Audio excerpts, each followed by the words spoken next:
That's it. Keep climbing. All the way. Up to the very top of Telegraph Hill.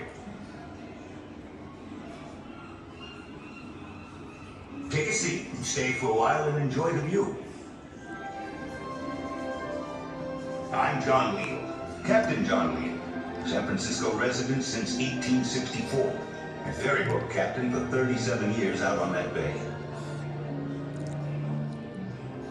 Back in the 1890s, I would bring my two daughters up here and tell them about the many ships we could see. They learned a lot about San Francisco and the bay from up here. There have been vessels out there for 10,000 years or more. The first ones were tule boats. The people living here fashioned those boats from bundles of reeds. They used them for fishing and hunting and travel. And much later, a little packet ship, the San Carlos, entered the Golden Gate around the time of the American Revolution. Aboard were Spanish map makers sent from Mexico. That was the beginning of the outside world coming and going through the Golden Gate. Not long after the Spanish mapmakers were here, small ocean-going vessels, brigs, brigantines, or schooners arrived with sea otter hunters. The Russians, the British, and finally the Americans from Boston sailed to China with those pelts, making them the first world traders here. It was a good business, but meant the end of the otters, beavers, and a lot of the seals that populated the bay. By the 1830s and 40s, you would see little barks or brigs that had sailed from Boston around Cape Horn, with Yankees looking to buy cowhides and tallow from the missions and ranches here. They would return to Boston and sell that cargo to New England shoe factories. Yankee crews got to know the area, and some settled here in this quiet town, which was then known as Yerba Buena. When gold was discovered, the quiet times were no more. Gold fever infected folks everywhere, and soon ships from all over the world were streaming through the Golden Gate. When the ships arrived at the harbor, they dropped anchor, and most everybody took off for the gold fields, abandoning hundreds of vessels, many of which are buried below downtown San Francisco to this day. The prospectors wasted little time getting upriver to the gold country. Steam paddle wheel riverboats were the best way to get there until the railroad came along. They were expensive to build and operate, but with all that traffic, they made a lot of money. Even as the gold fever cooled off, San Francisco's population grew. All these folks needed goods. Hay, fruit, salt, grain crops moved from the valley farmlands to San Francisco docks. Scow schooners, simple flat-bottomed sailing boats, perfect for the job. Scows were cheap and easy to build. It was a good little business for an individual or a family.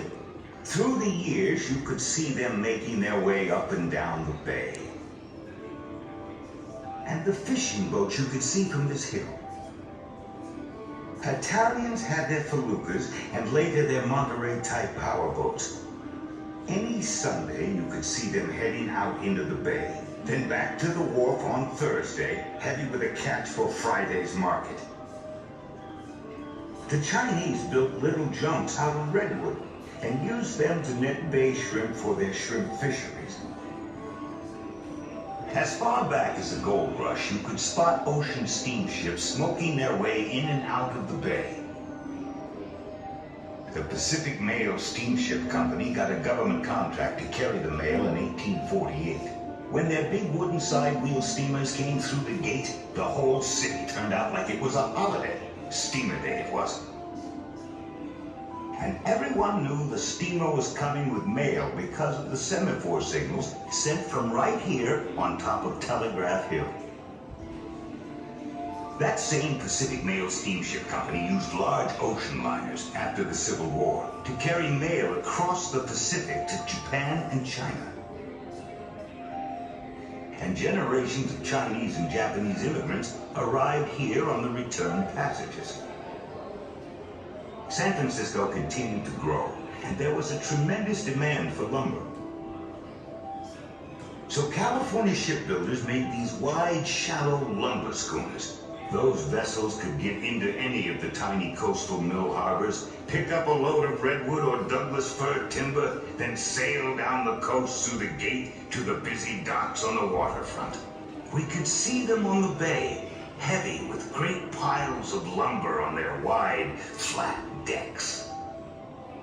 And you would always see the big steam ferry boats. What a life that was. Before the bridges were built, we carried thousands of passengers, the first commuters here, into town each day and back home every evening. When the fog wasn't too thick, those lucky folks got close views of the schooners, tugs, steamers, all the action on the bay. Ah, but the grandest vessels you could ever hope to see were the big square riggers, like the Valplutha. After the gold rush, wheat grain was the main cargo export from San Francisco. Those wind-powered ships sailed that cargo around Cape Horn to Europe and returned with imported goods for our growing city. Until about 1900, the big square riggers handled almost all of our deep-water cargo shipping. But the new steel-hulled freighters with oil-fired engines changed all that. Those ships were able to make the passages from Europe to the West Coast efficiently and predictably. Most were built in Great Britain. But America got into building freighters in a big way during the two world wars. There were thousands of ships built right here in San Francisco Bay. It was a perfect fit, with rail lines delivering the raw materials, a big labor force, and an easily accessible waterway for the shipyards. In the 1960s, American companies pioneered the use of containers, but it doomed San Francisco as a port.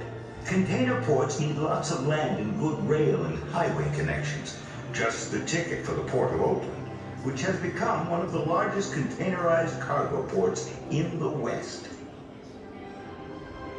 The vessels out there today still tell a great story.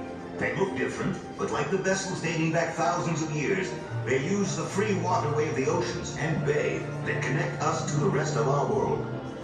They are part of your life today, and part of your history tomorrow. Enjoy the view, and smooth sailing, kind people.